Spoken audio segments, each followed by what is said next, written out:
What is going on, Jeromes? It is the holiday season. We're approaching the end of the NFL season for the 2022 version. And, of course, this time of year, who's going to get fired? And it's just a way of life. It is what it is. You don't want to celebrate people losing their jobs, especially around the holidays. But in the NFL, you are hired to be fired. Literally a quarter to a third of the coaches in the National Football League every single year get fired, recycled, all that stuff. So we wanted to go through who's for sure getting fired, who's on the hot seat, a couple of wild cards in there, and also a couple that make you go, How many do we have? All right, so we got 6, we got 11, that would be 14. So we got 18 names. I mean, that's over half the league. Crazy. And also, there's always a random one or two. They're just thrown in there, just like, wow, I did not see that coming. All right, so for sure to be fired. I got Nathaniel Hackett of the Broncos. I mean, whatever, you're winning games with Brett Rippon. No, it's been a mess and a debacle all the way around. I don't think that there's any way that they can salvage this. So I mean, it's over. It's a fait accompli. He's a one and done. How embarrassing would it have been if he would have been fired during his first season? Like, it would have been a Lou Holtz type fiasco, even though Lou Holtz resigned versus being fired. Next up, Dennis Allen of the Saints. So after cheating Sean Payton retired last season, this was a stopgap. Everyone knew it. Dennis Allen was whatever with the Raiders. I think that he's a fine defensive coordinator, but he's not a head coach now. And even though Saints could backdoor their way into winning the NFC South, nah. I mean, they're starting over. Hell, maybe even Sean Payton comes back to the Saints next year. It's possible. Cliff Kingsbury, that's over in the desert, where they're already reportedly going to fire Steve Keim. Kingsbury should have never been an NFL head coach. I mean, honestly, if Cliff Kingsbury was an uggo, Cliff Kingsbury's pretty like me, but if he was ugly, he would never gotten this job. He would never gotten the Texas Tech job. He had a losing record in the Big 12, and the Cardinals were like, "Gots to get us some of that." No, it's a mess in Arizona.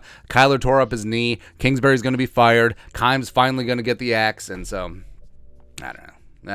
It's just rough all the way around. And it felt like Arizona was really close with BA at the beginning, and then just sort of fell apart. Lovie Smith, fortunately, is going to be a one and done with the Texans. I think Nick Caserio might be fired with the Texans too, where ownership looks at it, is like, all right, we got the number 1 overall pick. We have our choice of future franchise quarterbacks. I do not trust Nick Caserio, even though, I mean, this Texans team plays hard for Lovie. The talent just isn't there. So I think that's more of a GM issue than a Lovie issue. But I mean, it's been a mess. And the Texans will have had 4 head coaches in 4 seasons, which I don't know. Man. Jeff Saturday, the interim head coach with the Colts, 0 chance that he was ever going to get that job. Also, the Vikings come back. Maybe that sealed it. I don't know. But they need to absolutely start fresh in Indianapolis. I really love Chris Ballard as a GM, but does Jim Irsay completely clean house? I don't know. We'll see. Then Steve Wilkes with the Panthers. I mean, the Panthers do have a legit shot to win the NFC South. It's possible, but Steve Wilkes, who was a one and done in Arizona before they went with BA, I think that actually no, was he after BA, and then they went with Kingsbury? Really doesn't matter. But Steve Wilkes, I mean, he's got them playing hard, and he's got them from a 1-4 start, and then they're actually playing some good ball right now. But I don't know. I think it's gonna be a completely fresh start there in Carolina. Next up, hot seat. So Kevin Stefanski and the Browns 6-8. Now, I think Stefanski has done the best with the hand that he was dealt. So the Browns traded heaven and earth. I mean, Andrew Berry and company, they traded everything for Deshaun Watson, and they made it work with Jabroni Brisket earlier in the season. They won some nice games, and they're probably punching above their weight. Probably they're worse than what the record suggests. But we know that Jimmy Haslam has had a revolving door in terms of head coaches. Is he going to fire everyone? I don't know. It's possible, but it sucks because Stefanski's a good coach. I really like him a lot, and I think that he should and could get another opportunity if he is let go from the Browns. Todd Bowles of the Bucs. So, I mean, the Bucs are just hanging on to the NFC South, but I think that is very possible that Tom Brady leaves in free agency, and I think that Todd Bowles, Bowles was a fantastic defensive coordinator. He was sort of whatever as a head coach with the Jets. Him taking over for BA in this spot, I don't know. I don't know, man. Maybe the Bucs just want to start completely fresh after the Brady era. It's possible there, as my watch goes off.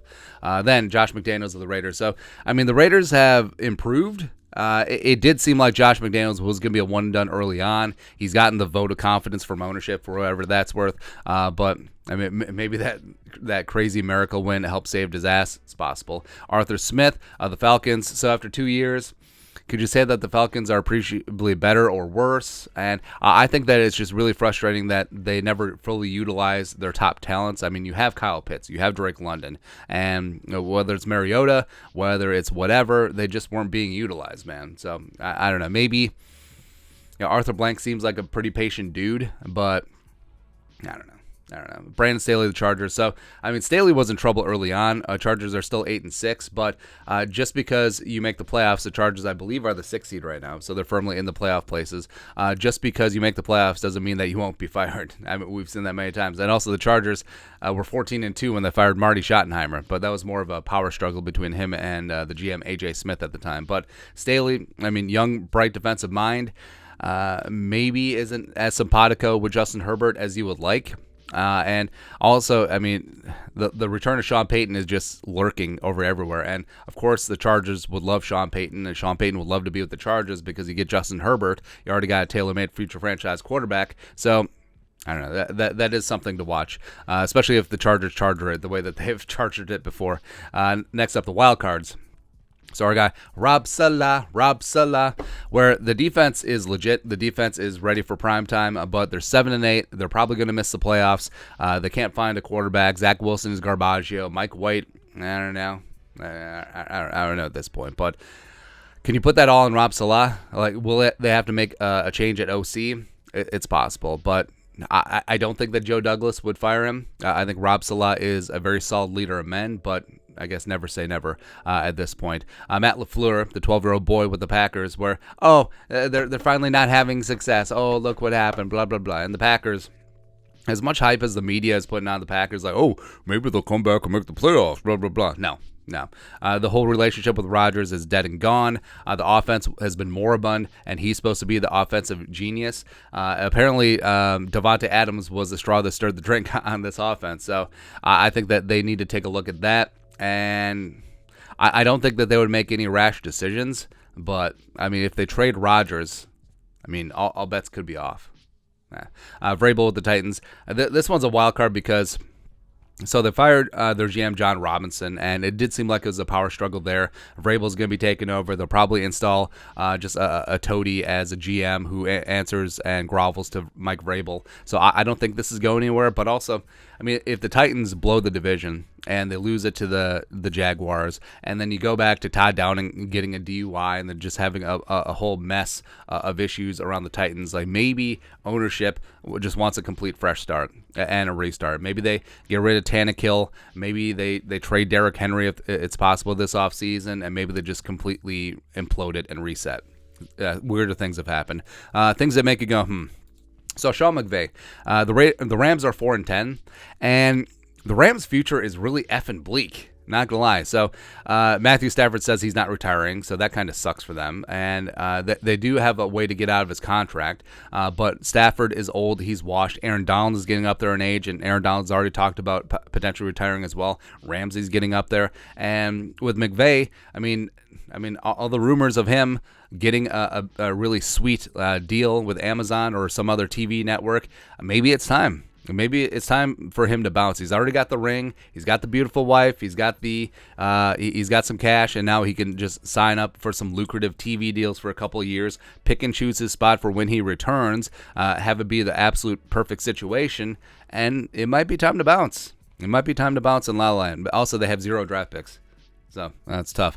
Next up, Belichick. Ooh. So, yeah, the Patriots... This is probably the dumbest Patriots team. It's probably the worst Patriots team in Belichick's tenure, probably since 2000. But it's tough without Brady. Mac Jones is not the answer. The offense is absolute Garbaggio. The defense is fine. But Belichick is getting up there in age. And if Robert Kraft ever wanted to have a clean break, this could be it. But it wouldn't be a firing. I think it would be a mutual retirement, something like that. Although... I don't think Belichick is ready to retire. He seems like a lifer, but I don't know. Also, could you imagine if Belichick was a free agent? just the feeding frenzy that would be out there, even though he's like 95,000 years old. I also think that make you go, So Mike Tomlin, again, if the Steelers ever want to make a change, if there's some power dynamic struggles internally that we don't know about, I mean, this would be it. He's probably a favorite to have his first losing season at the helm of the Steelers, and it's kind of rough. I mean, yeah, they got T.J. Watt. Yes, they have some nice pieces on offense, but I mean, this team is not good. This team ain't good. And like we said about if Belichick hit free agency, imagine if Mike Tomlin hit free agency. Imagine if Tomlin was out there, the money he would command, the power that he would be able to grab if he wanted it, just amazing. Would just absolutely be amazing. And then lastly, so you got Pete Carroll. Pete's getting up there in age. This has been a phenomenal season. Certainly surpassed a lot of expectations. Now, it started out a lot better than it's been going recently, but I think that he proved that he can do it without Russell Wilson. I think that Geno Smith had himself a career renaissance. And if Pete ever wanted to bounce, I mean, this could potentially be it. This could be it. But those things that make it go, I think that Belichick, Tomlin, and Pete Carroll all stay. I think Sean McVay is the wild card. I think Sean McVay legitimately could leave coaching for a couple years, get his money in TV, and then just come back. Because, I mean, he'll still be super young. He'll still be in his early 40s if he comes back, and he can have his absolute choice of plum jobs. So we'll see. But that's it. Let's take a look at NFL coaches to be fired, who's potentially on the hot seat, who's a couple wild cards, and things that make you go, Let us know your thoughts and our thoughts in the comment section below. Subscribe for daily Vikings takes. Want to support the work? Put a little something in the Venmo. But till next time, Skol, production value.